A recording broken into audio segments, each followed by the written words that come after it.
Welcome to the Egg Whisperer Show, a podcast exclusively designed to create more reproductive health awareness and discuss your fertility preservation options. Here is your host, the Harvard-educated fertility specialist, Dr. Amy.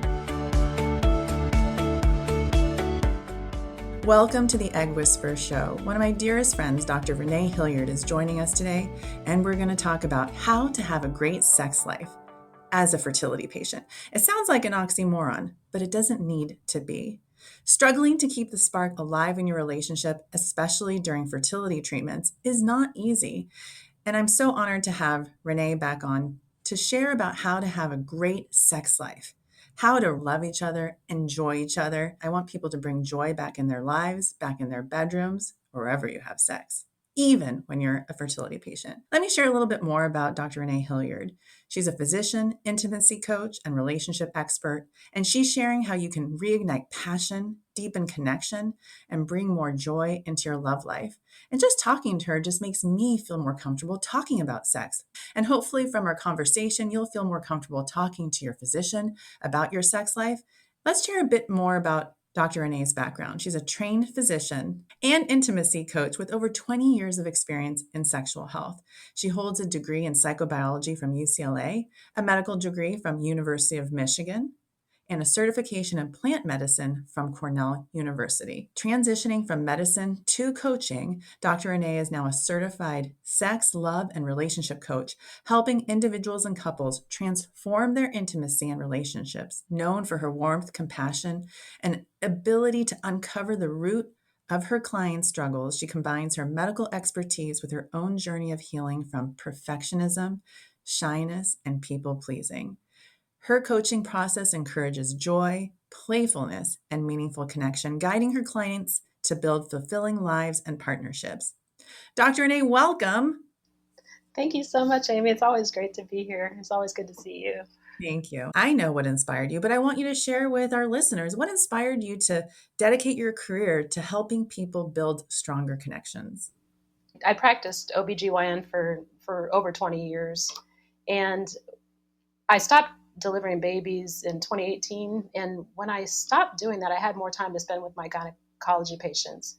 And even when I was practicing OB, a lot of times I would ask people, how are things going as far as their sex life goes? And most people don't share, especially when they know there's a very limited time that you have to spend with them. Because, sometimes there's a lot of pain and a lot of stuff that needs to be unpacked. And they just know that they're not in a place where that's going to go very far, and they're not going to be able to get the help that they need, or there's a lot of shame and embarrassment around it. When I started working with just GYN patients, a lot of times people were asking me questions about sexual health that I didn't have the background. In medical training, people assume, especially in OBGYN, that you have a lot of training in how to make people's sex lives great, and most of our training is not about that. It's about treating disease and identifying cancers and those kinds of things that most people struggle with as far as sexuality and all that. We don't have a lot of background. So most of my background had actually come from my own reading, had done a lot of research myself for my own personal, knowledge, but also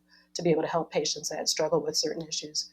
And when I started doing GYN only, I was seeing people that had, for instance, pain after having kids, and also people going through menopause and changes in hormones. And there's very limited things that we can offer from a medical standpoint as far as our training goes. We either offer medications or we offer procedures sometimes to help with those things, but there's a lot of stuff that goes untreated as far as like the psychological impact of it and the emotional stuff that surrounds sexual problems. Even if it's a partner that's dealing with sexual problems, a lot of times people don't feel comfortable sharing that stuff or don't think that we have anything to offer them, because most of the time we don't. And so a lot of times, we prescribe people to have sex every other day when they're going through fertility treatment. And there may be some real challenges there as far as unwillingness from a partner, or sexual issues that the partner's going through, or pain, or other things that a lot of times people don't feel comfortable sharing with us. And so I started to investigate, just information that was out there. I looked into things like Tantra that we don't get a lot of training in, but also, the sex coaching world. And I found a really great program that I enrolled in at first just to get more information for myself to help with my GYN patients. And then I realized that there's a huge gap in this medical world of sexual health and being able to support patients in that way. And I really wanted to spend full time doing that instead of trying to split my time between all the other things that come along with practicing GYN medicine. Well, I'm sure glad you are, because I can't imagine anyone better to talk to a patient about sex than someone who is experienced in how to diagnose things like cancer and other things, and also talk to them about sex. So fertility treatments, I mean, you're going through them and people are telling you not to have sex and, when to have sex. I mean, I tell people to have sex while you're going through IVF, have sex when you're going through IUI, and I just tell people when to abstain, and it's usually just about 2 days before the procedure. And this can be really hard on relationships if, let's say, you're with a doctor that tells you not to have sex and then to have sex at a very specific time, and this can take a huge toll on intimacy and even the desire for it. How can couples navigate this challenge and keep their sex life satisfying and fulfilling? I find that like one of the least sexy things in the world is having sex on demand, either being told to have it or not have it. And particularly what I see with men and male patients is sometimes they already have performance anxiety, and then that pressure, like it has to be a specific time when the woman's ovulating, or don't have sex for this period of time because somebody's on medication, and then all of a sudden you got to turn back on. It really poses a big challenge for couples. A lot of times even just the communication part of it, a lot of times people are even afraid to approach their partner because they've freaked out before when they were put on the spot. And there can be a sense of, I don't want to go there. I don't want to pressure this person when they already are having, sexual difficulty. So there could be a lot of problems there. And then a lot of times people feel hesitant to share that with their providers because they're embarrassed about it, or they just feel like that may not be the place of their provider to step in there. But there's a lot that we can do to support our patients through that stuff. What are some things you suggest? One of the things is just stress management in general. Like it's a high stress time when people are going through fertility challenges. And a lot of times people have busy lives and they're taking care of everybody except for themselves. Helping people center themselves, work on self-care. And it doesn't have to be elaborate. It can be as simple as going for a slow walk around the block and like being in nature for a few moments a day, being intentional about the breath, taking a shower, being fully present, those kinds of things help to de-stress people. A lot of times, it just feels like the tension and the stress is escalating, and things just keep on getting worse and worse. And so just helping people kind of get back into themselves and into their bodies and turning down the volume on their stress. Mm-hmm. And that's always our advice, minimize your stress, but most people don't have any idea of how to do that. So when you're feeling like drained, you're emotionally drained, you're physically drained, but how do you even keep intimacy alive when you're just so drained? I work with a lot of people who feel burnt out. They go through the fertility challenges, or they're just going through their regular lives, working and taking care of everybody, pets and parents and plants and everybody else, everybody but themselves, partners. And I always tell people it's kind of like a bank account that if you're constantly spending your energy on everybody outside of yourself, then you're going to get depleted and you're going to be in a deficit situation at some point. And so you really do have to receive care from others if that's available to you, but also caring for yourself in order to be able to care for others. A lot of women come from a standpoint as like it's their duty to take care of everybody else. And you can actually take care of other people better if you're taking good care of yourself. Sexual energy is life force energy. It's connected to our life force energy. And if you're cut off from it, you actually feel much more depleted than if you're connected to it. So a lot of times, people say, oh, I don't have any time for sex. Oh gosh, I'm already tired and this last thing I want to do. But you actually can energize yourself by connecting with your sexual energy too. So. Well, how do you reconnect with your sexual energy? Like, how do people do that if they're just completely sexually, basically dead inside? So a lot of times people think that it has to be P&V sex, like that's kind of how we define sex in this country is, it's got to be intercourse.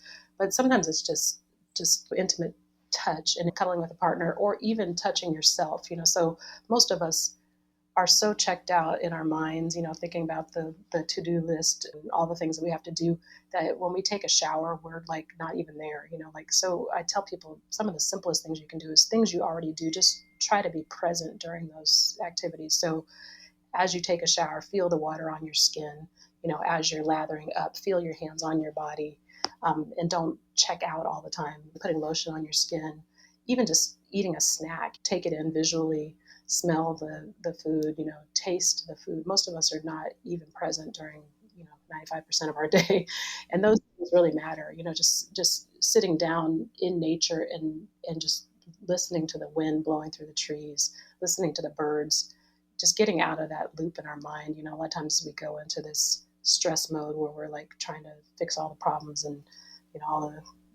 imagine all the worst case scenarios, and just slowing down enough to be present and enjoying your free time where it feels replenishing rather than feeling like you don't have any time in the day for yourself. I mean, that's so true, because you have to build that skill, because if you don't have that skill during the day, when you're having sex, you're going to be going through your to-do list. You can't have mind-blowing sex if you're thinking about your pets, your parents, your plants, and your partner, Yeah, right? Like exactly. you can't. You have to be able to really just focus on the experience that you're having in order to really enjoy it. So that's a really good point. So if you can't enjoy the sound of the wind outside and the sound of the birds without thinking about everything, how can you do that during sex? You're just going to be thinking about, like, when are you going to, your to-do list. Yeah, yeah. I'm surprised how many people think of sex as a chore. And a lot of people have been conditioned to think that sex is mostly about their partner's pleasure instead of their own. So many times they're in their mind, like, what can I do for them? What can I, how can I make this a good experience for them? Instead of like, how does this feel to me? And is there anything that I can do to make this better, and communicate that with the partner? And some of it comes from trauma. Half the population is walking around with a history of sexual trauma. And sometimes that leads to being in your head, where it doesn't feel safe to be in the body when you're in an intimate connection with somebody else. Even if it's a trusted partner, it can be a real challenge. And I love helping people with that, trying to retrain their brain to be present and feel the body during sex. So what I want to know is, like, how do you, like, someone's listening to this and they're like, okay, I want to make this a priority. I want to reignite passion. I want to work on having a really great sex life with my partner. Like, what can they do today? Like, or when they wake up in the morning, is there something that they can start off doing to create that bond with their partner? Yeah, yeah. One thing is communicating that to a partner. Like, there's so many times that I talk to people, and they assume that the partner has no interest. It's like, oh, they don't like me anymore because I gained some pounds, and they're not interested in sex anymore, and they're avoiding me all the time. So it must be because I'm not attractive to them, or they don't want to have sex with me. They imagine all sorts of things that are going on. That their partner's more interested in porn, or might be having an affair. But when you really talk to the partner, a lot of times it's like, I just don't know how to give my partner pleasure, or they're assuming on the other side, oh, this person doesn't have any interest in me, I'm just a sperm donor, I'm just functioning as a part of their plan, but they don't have any interest in me. And so just really communicating with the partner, I'm interested in a fulfilling sex life with you, and building better communication, better intimacy with you. I may not have the skills or know how to do that, but that is something I'm interested in. And sometimes people even adopt cultural narratives. There's a narrative that women are not as interested in sex as men, um, and I find that it can be really challenging in a heterosexual couple if the female partner is the one with a high sex drive, and the male's sex drive is not as high. There can be a lot of shame around that, both for the man and the woman. It can feel like, what's wrong with me? Men are supposed to be ready to go all the time, and my partner doesn't want me. Or for the man, like, something's wrong with me. And sometimes that can look like disinterest when it's really like shame about the way that they feel about themselves. Yeah, that's a really good point. And I imagine you work on all those issues with couples, both talking to the woman independently or individually, and then together. It really depends on the couple. Some people will approach me and say, my partner has no interest. And it doesn't take both partners to be on board with this for people to make big shifts in their sex lives. So a lot of times people think, oh God, I really wish I could go to sex therapy, but there's no way my partner's going to go to this. They don't have to. You can actually make a big difference by coaching yourself. And a lot of times there's some long-standing problems that don't even have to do with sex with your current partner. There may be issues that are going on for decades before that you can heal yourself. And also just training yourself to be more present during sex and training yourself to be connected to your own body and to be in tune with your own pleasure. That doesn't take a partner's buy-in, but you can learn a lot from that and be able to communicate that to your partner so that you can build a better sex life together. I think communication is key. Communication is so important, and explaining to your partner like what feels good and talking about it and asking them what feels good and talking about it. I think it's extremely important.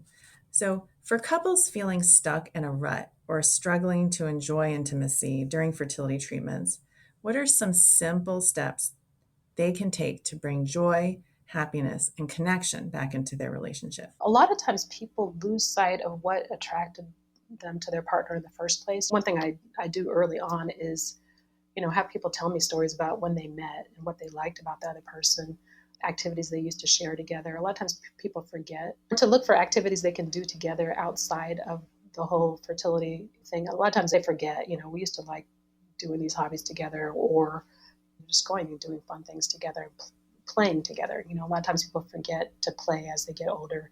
We think of adulting as being serious and business minded, but bringing that play into your everyday life is really important. I mean, it's just really important to connect with your friends and, your community, just so you're feeling less lonely. And that takes me to the next question, because I don't feel like people talk about sex with other people. Should we talk about our sex lives with our friends? Should we be keeping that private? Having sexual issues and having fertility issues can be very isolating because there is this stigma or taboo in our culture about talking about those sorts of things. It depends on your friend circle and your family and whoever you want to share with. Sometimes people can overshare, which can actually cause a problem with partners. The partner may be more private and the person sharing may be like, oh, I'm an open book, I talk about everything. But a lot of times the partner doesn't want things shared, even if they're not the one with the fertility challenge. It's just like that feels like very private to some people. So communicating with your partner, like what level do we feel like is okay to share with other people, it's really important to respect that, because it can erode people's trust if we share too much, especially with family, with your in-laws, and they're like, oh, so tell me about your decreased sperm count. It's like, oh my God, really? Like, are we doing this? So so it's important to decide how much you're going to share with others and that kind of stuff. Okay, Dr. Renée, where can people find you if they'd like to work with you? Yeah. So I do my coaching online, which I think that is easier for people in some ways, because walking into a sex therapist or a sex coach's office can be one of the most difficult things in the world to do. And I know because I've done that. Like before I went into this, I had challenges in a previous relationship. And so working online with people, actually, people tell me that there's a comfort in that they can be in their own space. If people go to my website, reneehilliard.com, there's a button that they can click on there to schedule a consultation with me to see if sex coaching is appropriate for them. Sometimes people have other issues that it's more appropriate to see a therapist or see somebody else, but I'm happy to meet with people and see if it's a good fit.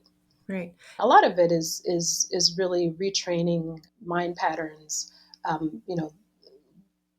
feeling into the body and like finding places where people say they feel stuck, and there is a stuckness in the body somewhere, and uncovering those parts that need to be healed in order for people to be able to have the kind of sex lives that they're wanting. And somatic coaching is interesting. And this wasn't my background, as a physician, we don't think of things this way. A lot of the pain points that we've incurred in our life get stuck in the body. And it's so interesting to me to help people unravel some of that stuff. Some people can not even understand why they feel an aversion towards sex, or they feel like they want to run away, or just feel creeped out by their partner, or even with communication, they just feel like their throat closes up and they can't talk and they can't express their needs, and really getting to the root of those things and helping people move past that so that they can have the kind of relationships and sex lives that they want. I mean, that's hard if you feel grossed out by your partner, right? I mean, that's going to take a lot of work to get over. Yeah. It's more common than you might think. We think of as we age, we can have body image issues, where we judge ourselves and judge our bodies. A lot of times, and this goes for both genders, or all genders, is sometimes just going through the fertility process and seeing your partner in that light can actually cause a lot of aversion. And it's not something that can't be overcome, but seeing either, a health diagnosis that is off-putting to you. And if you think about the way we're wired, we're wired to be attracted to partners whose fertility is in good shape. That's part of our deepest wiring, is like, let me find a partner who, like, I can procreate with and and with ease, and if there's a challenge, a lot of times that can trigger a really deep response that, a lot of times we judge, it's like, why is my partner off put by me?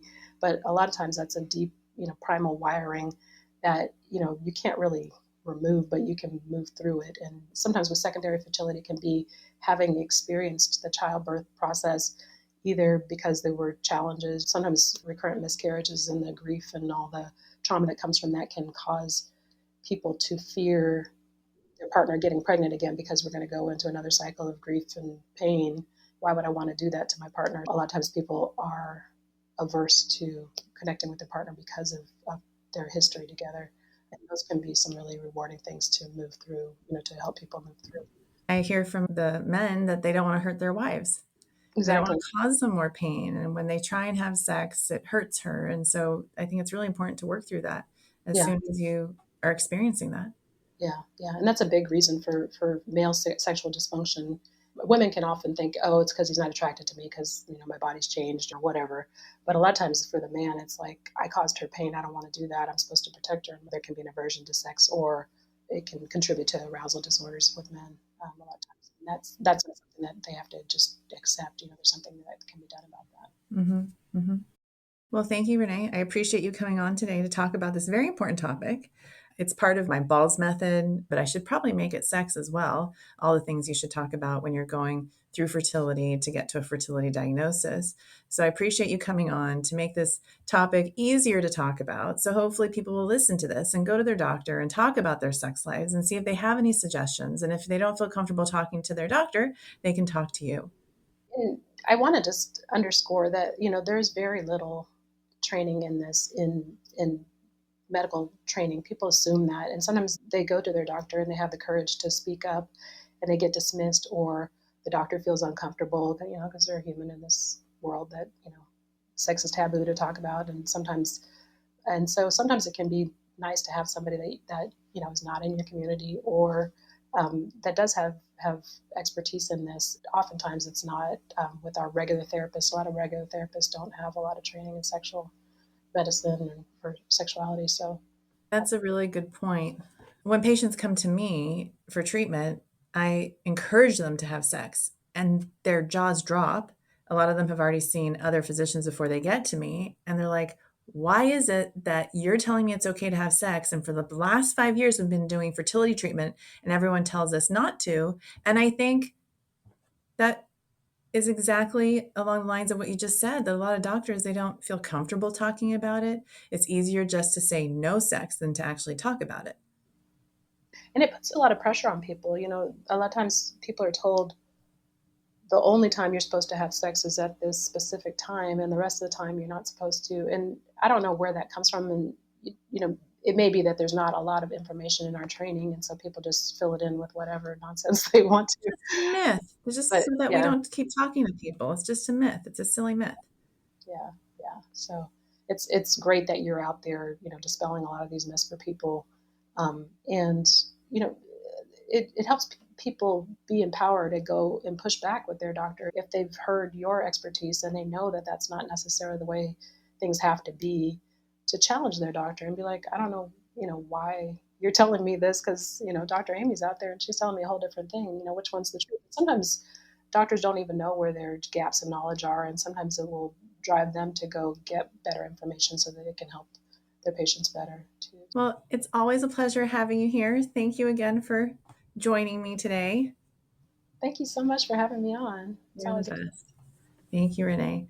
Well, I Thank hope you. you'll come back again and we'll talk more about sex. Oh, of course. Next time I'll bring my ukulele.